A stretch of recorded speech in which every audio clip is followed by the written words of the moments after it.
60 घरों में दरारें आई हैं। जोशीमठ की स्थिति देखकर कर्णप्रयाग में भी दहशत का माहौल है। 24 से अधिक भवनों का सर्वे, 8 परिवारों को नोटिस और परिवारों को नगर पालिका के रैन बसेरों में शिफ्ट किया जाएगा। रुड़की IIT के भू वैज्ञानिकों की टीम रिसर्च करेगी। भू धसाव वाले क्षेत्रों की भौगोलिक संरचना की रिसर्च की जाएगी।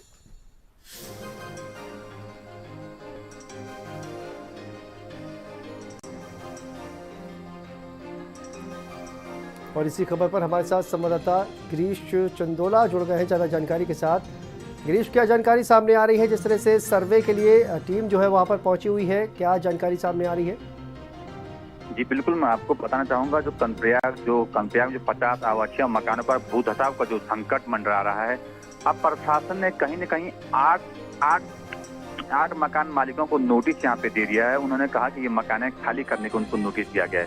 हालांकि जो स्थानीय लोग हैं वो प्रशासन के इस नोटिस से नाराज हैं। स्थानीय लोगों का यह है कि इस प्रशासन ने जो है हमारे मकानों आकलन नहीं किया है, कुछ भी नहीं किया है, सिर्फ नोटिस हमको थमा दिया है और हम अपना घर तब तक खाली नहीं करेंगे जब तक प्रशासन उनको कोई धनराशि या कोई मुआवजा न दे। जी बिल्कुल, तो लगातार कहा जाए कि जो विरोध प्रदर्शन है वो भी देखने को मिल रहा है गिरीश, लेकिन इस पूरे मामले पर किस तरह से रास्ता जो है वो निकलता हुआ नजर आ रहा है? क्योंकि लगातार अगर देखा जाए तो मुख्यमंत्री जो हैं वो भी जा रहे हैं, लोगों से मुलाकात कर रहे हैं, उनसे बातचीत कर रहे हैं, तो ऐसे में क्या रास्ता निकलने की कोई उम्मीद नजर आ रही है गिरीश?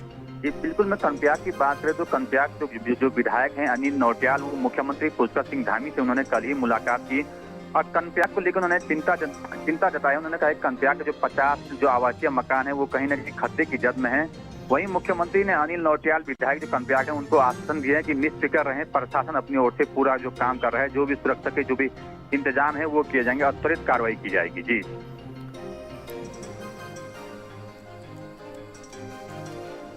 तो देखिए लगातार, लेकिन गिरीश देखिए जिस तरह से विशेषज्ञों की टीम में जांच में जुटी हुई है और कहीं ना कहीं गिरीश अगर देखा जाए तो इसरो ने भी एक बहुत बड़ा अलर्ट जारी किया है। ये एक बहुत कहा जाए कि चिंताजनक मामला, जिस तरह से कहा गया कि 12 दिन में जोशीमठ 5.8 सेंटीमीटर नीचे धंस गया है। तो इससे कहीं ना कहीं पता चलता है कि पिछले एक से 2 हफ्ते में जिस तरह से जो बदलाव हुए हैं और कहीं ना कहीं जो धसाव हुआ है ये निश्चित तौर पर चिंताजनक है और आगे भी इस तरह का जो धसाव है वो जारी रह सकता है, क्योंकि संवेदनशील कई जगहों को संवेदनशील एरिया घोषित किया गया है, चाहे वो हेलीपैड की बात कर ले, चाहे वो मंदिर की बात कर ले। गिरीश, ये बिल्कुल मैं आपको बताऊंगा, जो जोशीमठ को लेकर इसरो ने जो सैटेलाइट जो तस्वीर कहीं न कहीं जारी की है उसको लेकर आप जोशीमठ के लिए जरूर चिंता का विषय है। जोशीमठ में जो लगातार जो जमीन धंसने का जो सिलसिला है वो जारी है, वो आर्मी हेलीपैड से लेकर और जोशीमठ का जो नर्सिंग जो मंदिर है वो डेंजर जोन में उन्होंने घोषित कर दिया है। वहीं लगातार जो तस्वीरें जो निकल कर सामने आए वो कहीं न कहीं जोशीमठ के लिए चिंताजनक है। जोशीमठ का जो अस्तित्व है वो कहीं न कहीं अब भू धसाव के चलते अब अपना अस्तित्व खोते जा रहा है। जी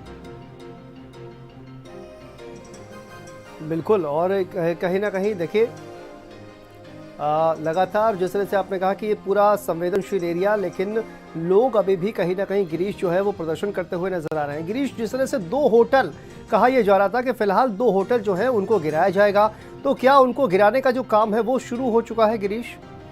जी बिल्कुल, मैं आपको बताऊंगा, जो 2 होटल हैं प्रशासन उनको गिराने का काम कर दिया है। धीरे धीरे होटलों की जो दीवारें हैं उसको तोड़ी जा रही हैं, जो उनके सामान है वो धीरे धीरे निकाले जा रहे हैं कि जिसके ऐसे निकाले जा रहे हैं कि जो आसपास जो मकान हैं उनको भी कोई खतरा न बने।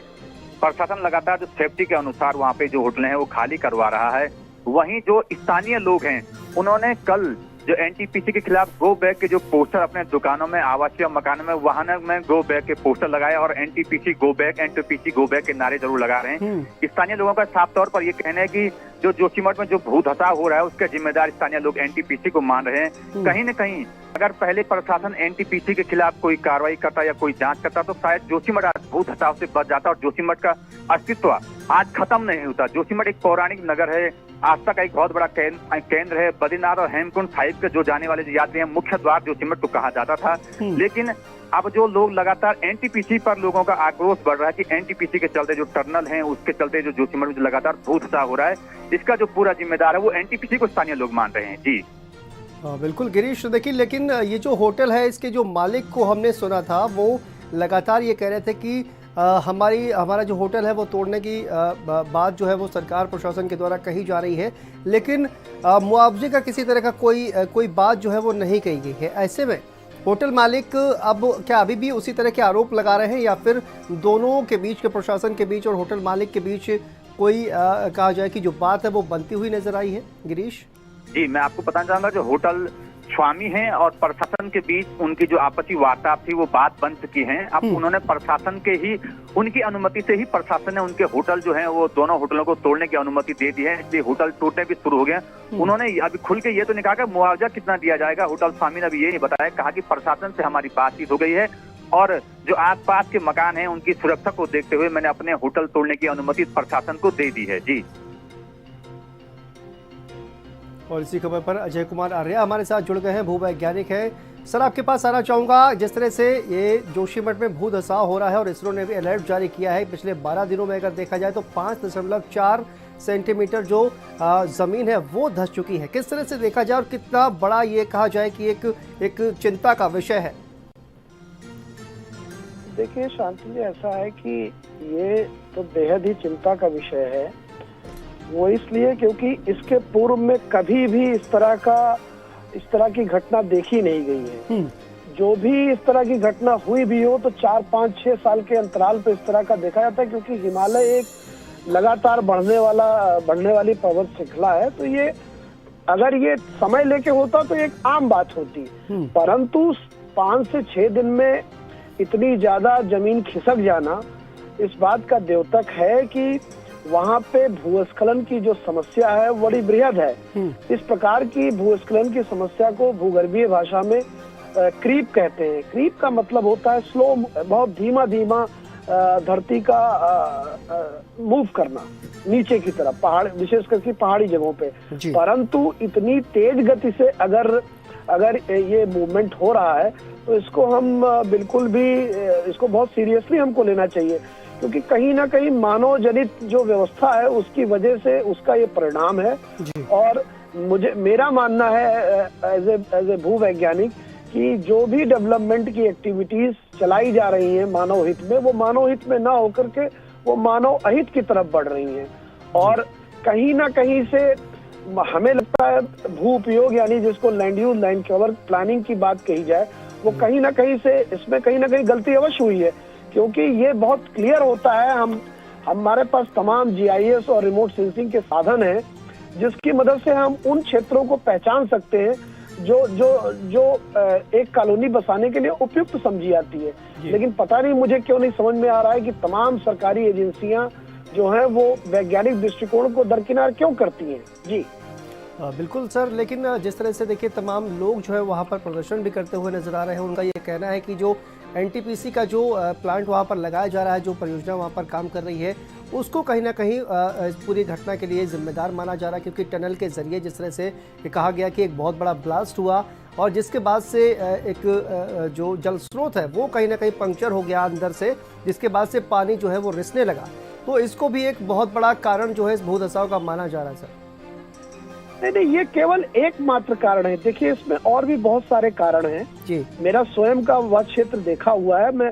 हम लोग पिछले 18 साल से काम कर रहे हैं हिमालयन क्षेत्र में जी। परंतु जिस प्रकार से 2 लेन और 4 लेन का कंसेप्ट बेसिकली हिमालयन टेरेन में बढ़ाया जा रहा है, उसको हम सही नहीं ठहरा सकते, क्योंकि देखिए स्ट्रेटेजिक पॉइंट है और आर्मी वगैरह के लिए भी वहां से कॉन्वॉय गुजरता है। जरूरी है रोड्स, लेकिन रोड्स जरूरी किस कॉस्ट पे हैं उसको हम वैज्ञानिक तरीके से धीरे धीरे भी कर सकते थे। लेकिन इधर पिछले 6-7 सालों में देखा गया है कि रोड चौड़ीकरण के नाम पे अंधाधुंध पेड़ों की कटाई हुई है, अंधाधुंध ब्लास्टिंग हुई है।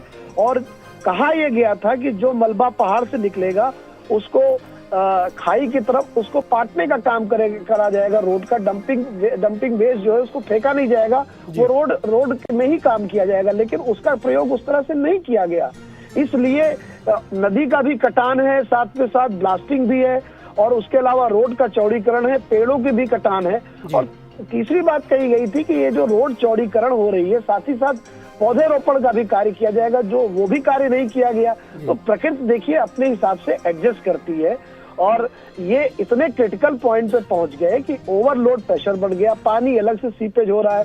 तो वाटर प्रेशर भी बढ़ गया और अभी देख रहा हूँ कि वहाँ पे हिमपात भी शुरू हो गया है। तो बड़ी बड़ी विचित्र स्थिति में जोशीमठ तरीके स्थान पहुंचते जा रहे हैं। जी बहुत बहुत शुक्रिया अजय सर हमसे बात करने के लिए और अपने एक्सपीरियंस शेयर करने के लिए। आगे बढ़ते हैं लखनऊ